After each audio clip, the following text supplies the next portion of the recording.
Yo, welcome back. This is Stu42 with another Minecraft video. Originally, I wasn't going to film much of me moving bases, but I thought I'd jump on and record a little bit of it because it's a bit of a logistical nightmare getting everything moved. You sort of have this halfway step where you need stuff at the old base still going and stuff at the new base still going, and if you run out of materials, you kind of still need machines at some point. So I thought I would just do the moving on camera and see what sort of hilarity ensued. Now, since last time we finally got our Applied Energistics, I logged in this morning and I found that I was nearly out of power. This thing was, all the way down here. Reason being, not all of my chunks are loaded. So if I go into the little chunk claiming thing, these 9 here weren't loaded. And if we turn on our debug thing, that means these power pylons here weren't loaded.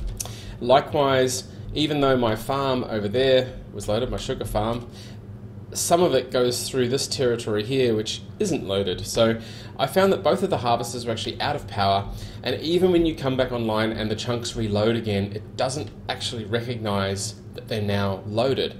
Now the same thing happened with the fluid pipe over there as well. You have to actually sort of find the break in the chunk using double tap F9 to find the break, and then remove it and re-add both the pipe, and in my case I had to re-add this these cables here.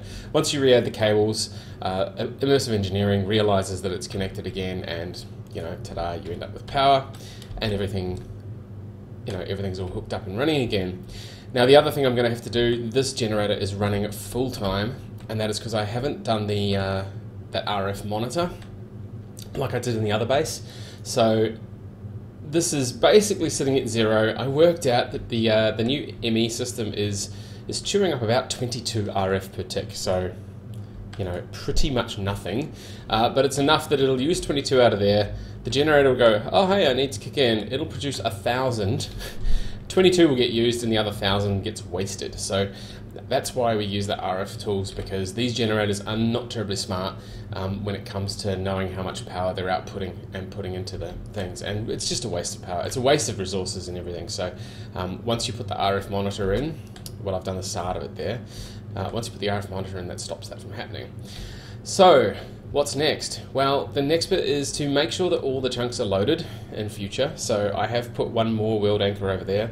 I do have a plan for what we're going to do with the world anchors and keeping them loaded. But first of all, I did want to go to the old base. And this is where it's time to basically shut everything down.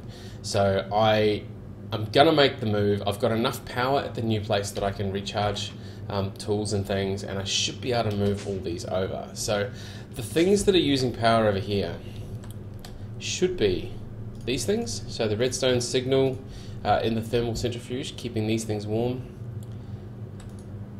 That one there as well, and that one there as well. And I think that's about it. I've disabled all my igneous extruders. I've disabled pretty much everything else.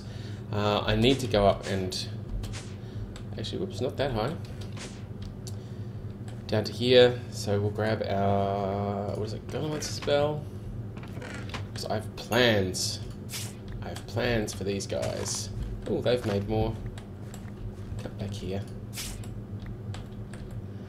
So there we go with our wood golem, with our clay golem. Well, now one of these has a replanting thing, so he's actually producing quite a few. Look at that, he's even put it over there. Cool. 10 of those. Wow, that's pretty cool. So my idea for getting all these world anchors sorted, in fact, I have another spare world anchor here. Let's grab this one. Cool. So my idea for the world anchors is to have these 2 golems do some farming of all the ender pearls that need to happen. Now I've been trying to figure out how we're going to get everything into these world anchors, and there's not too many ways of doing it. I did think of dimensional transceivers to begin with. The trouble with those is that you can only have one receiving. I don't think you can sort of have them put into one dimensional transceiver and then have it pop out of, how many am I going to need? I'm going to need one for these 9, So it's 1, 2, 3, 4, 5, 6. I'm going to need 6 world anchors, and I've got 5 of them here already. I just need to put, let's turn that back on again. So I want it to be in, yeah, so even my water wheels weren't loaded. So I'm going to want the chunk loader to be, you know what, I'm going to hide him there. Cool. So what I thought I'd do is I would use these golems, I would make some endstone, and then get them to harvest ender lily seeds and put them in ender chests. Because that way you can have them all dump in one ender chest. I can have a little bit of pipe between that ender chest and all of these other, all these world anchors, and they should all just pick up. Of course, I am going to need 7 ender chests. Now, ender chests are not fun to make. Now this is where, even though I've removed the chunk loader from here, I am going to need to still make some stuff, because the ender chest is, it needs this ender tank frame, which is kind of nasty, and we need a resonant, oh actually, you know what, ha, here's what I prepared earlier. Okay, it turns out because they're so nasty to make, I tend to make a couple of them whenever I need, so, well, I make more than I need, so we can actually make a ton of these, and then we need eyes of ender and stuff. Okay, so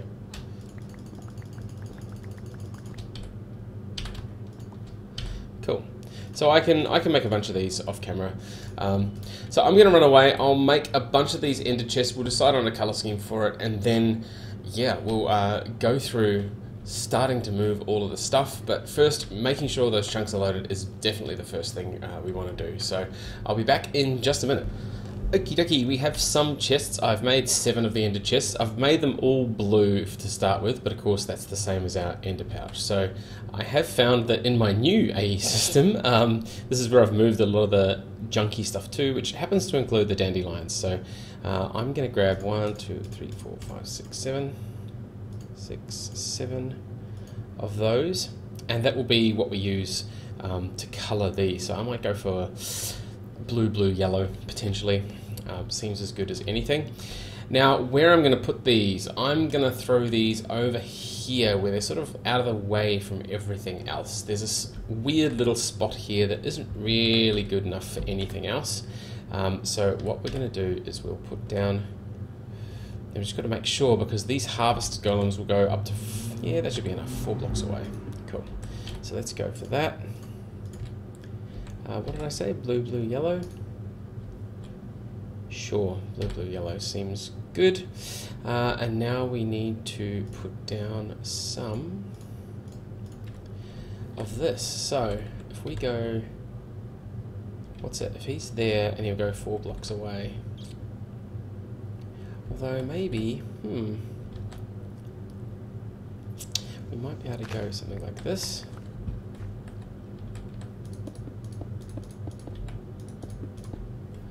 And then something like this. I don't have enough. That's alright. We can figure that out later. And we will go 1, 2, 3, 4, 5. And we'll go 1, 2, 3, 4. My OCD kicks in and I need to have this nice and symmetrical. So we'll go like that. Now, Mr. Harvester, where are you? Harvest Golem can go there. And he has a ridiculous hat on. You know what? I'm gonna break him again and replace him just because I don't really like him with the hat on. Look at that, cool. Now if we right click against this chest with this golem, now we should be able to right click him. There we go, and that shows where he is. So he's connected to there, which means that when any of these get harvested, he's going to run out and grab them. He also, now this one here also has the upgrade that'll let him replant extras if there are extras. Cool, so that's the harvesting bit of the operation done. Now what we need to do is sort out the other part of the operation. So let's just turn the thing on. You know what? I think this is just going to be fine here. Let's go for that. And blue, yellow. Oops, I am missing some stuff. Now I do have a hole here. Let's turn that back off. Over here, I think... Oh, look, we're just going to use these. Cool. 7, I don't actually need 7 of them, I don't think. I think I only need 6. So that's cool. We can go like that. I've made myself some servos, which let's make sure we got everything. And now right click that, redstone. No, we want it to just go full time. Now what we're going to do is I'm actually going to run away and grab some of the ender pearls I already have. Ooh. It's really funny, sometimes fall when you get through the other side. So 1, 2, 3, 4, 5, 6, 7, 8, 9, that'll do. That's heaps. And then what I can do is I'll run over. So this thing has 2 ender pearls in it. Awesome. Now over here we'll throw these in here. Now the reason I've put this guy on this side is because he actually can go further. So whereas this one can only harvest 4 blocks away, this one here will actually be able to go something like 16 blocks. No, it must be 8 in each direction. More than enough to get to there anyway, and he shouldn't interfere with these at all. So now that we've put some of the ender pearls in there, I've only got the lowest form of... Oh, there we go, it's already filled it up. Cool. So I've only put the lowest servo in there. So now what I'm going to do is I'm going to run around and attach a chest, make it yellow, and throw this little pipe on for all of the other loaders that I have, and that will stop us from having that stupid power breakage bug that I had this morning when I logged in. So I'll be back in just a minute once I've done that, and then I'll probably get on to moving some of the workshop stuff this episode, just to show you guys how it's done, and then that'll be it, sort of a wrap-up, clean-up sort of episode. I'll see you back in just a minute once I've fixed up these world anchors. Okay, with that back out of the way at the new base, we are now back at the old base. The next thing that I tend to do, one of the things that's tripped me up many times in the past when I'm trying to move bases, is everything's still flying around whatever system I have. So the very next thing that I always do is anything that has a... we're going to need ourselves a wrench. Anything that has a provider module, or especially an extractor module, like that, we will get rid of. So all of the extractor modules will have to come out. Well, all of these extractor modules as well are going to have to come out. I'm not sure if I'm ever going to use these again. I'm going to keep them somewhere sort of safe, but this will at least stop stuff from flying around in the system while we're trying to dismantle it. Also, took too long. Interesting. Anyway, let's break our little recycler, break our little tiny pile bot, crafty and recycler. Yep, cool. So those are done. All of these, in fact, I can probably just rip out this whole system of logistics pipes, and then once it's gone, we can work on, moving everything to the other side. Automatic processing is going to be... It's going to take a little while. In fact, yeah, let's do that. Well, we're going to have cards galore. Yeah, I'm not going to have room. Alright, so I'm going to bust all this up. I'll head over to the new base. We'll dump it in a bunch of chests. And then that's pretty much us for everything at this base being stopped, shut down. We are going to lose a little bit of fluids and things when we move things over. I'll need to take one of these RF monitors. I'm not sure which one. Probably that top one, actually. If I go all the way down to the bottom, we'll turn on the manual override, which will stop those completely, and then up the top we'll... Oops, where are we? This one.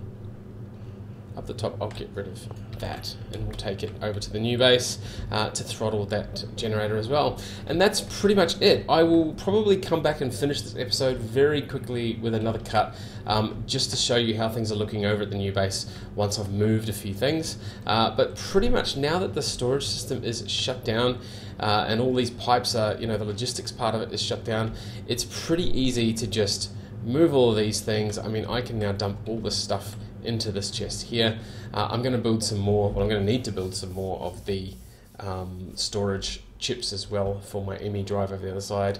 But other than that, we're looking in good shape to at least make the new base our new sort of, at least the workshop in place where we're going to get some stuff made. So I'll see you in just a bit with the last little bit of moving this over to the new place. Ta-da! Everything is all over here. Well, not everything, but all of the workshop sort of stuff. So I've managed to consolidate. I haven't hooked power up to the rock crusher yet, but that's pretty easy to do underneath. I've got my coke oven, all 3 of my blast furnaces. Slightly different sorts of blast furnaces. The first one I built, and then I built a couple of the immersive engineering ones. Pretty much the same materials to make. These ones just a bit smaller. This is what is happening with my storage. So this is the only storage drawers I have now. I have this drawer controller here. I've left some space because I do want to make some of the compacting drawers. Not sure if I'll make an episode on that yet. Compacting drawers are pretty easy things. Just a little bit painful to make. I've got my workshop over here, so we've managed to get an MFE here so I can, you know, recharge my stuff. We've got a capacitor here to recharge, you know, the other stuff, which is pretty cool. Pretty much the same layout as I had in the other place. I've got, you know, my industrial craft machines over here, plus the collection of machines that use RF over here. I do still have to hook up the water for these 2. Which I'll hook up underneath. I've done this so far, my little dodgy immersive engineering cabling, which converts between RF and EU, pretty handy. And the other thing is this cable, this ME cable runs over here to a storage bus, and I've set the storage bus to priority 2000. So higher priority just means it prefers to go to that for storage. So things like my, you know, my stone and all that sort of stuff. Actually, I might take 2 of those out to go upstairs. The only other thing that I wanted to do quickly before I closed off, because I've shut the other base down. Oh, it helps if I get my pick back. Because I shut the other base down, it's completely off now. There are no chunk loaders there. It's pretty much a dead duck. So I wanted to show you something really quickly with this that I discovered. So with an open hand, you can actually shift right click, and it does that. Input, output, and actually I might just make that one nothing. So I can go like that, which is really cool. So you can decide where you want, you know, it normally just out, but if you do a too tall one, no, I didn't want that. I want the bar graph. There we go. So we've got like that, which is cool. It tells us how much is coming in, how much is going out, which is fantastic. I mean, alternatively, you can just leave it like that, and it'll change between in and out depending on what it's doing. But I might leave it like that because it looks pretty cool. And then over this side, again, we're gonna go like that and like that. Missed it. And then like that. Cool. And so I'm just going to make sure that these are disabled. That sets them to disabled when you've got screens on them. That's pretty cool. And disabled when you've got that on it as well. Awesome. So this is now going to hold 150 million RF, same as over the other side. That's already set to turn these on and off now. As you can see, I've bored over a few more of these things. I'm still in the process of bringing stuff across.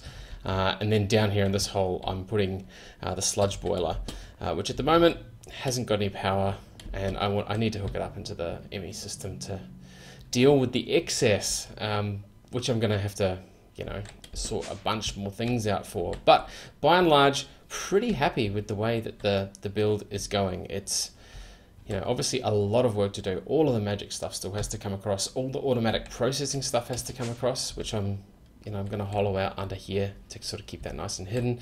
The nuclear reactor, wow, I'd kind of forgotten about that as well. So I'm going to need to still do a lot of tunneling and digging, but again, it's mostly going over stuff that I've already made episodes for. So probably not much point in me rehashing them and recording them, unless you guys really want to see it again. I mean, if sometimes people want to watch me play the game, other times people want the sort of, how to, the instructional sort of stuff. Anyway, that is all from me for this time. As always, thank you very much for watching, and we'll see you next time.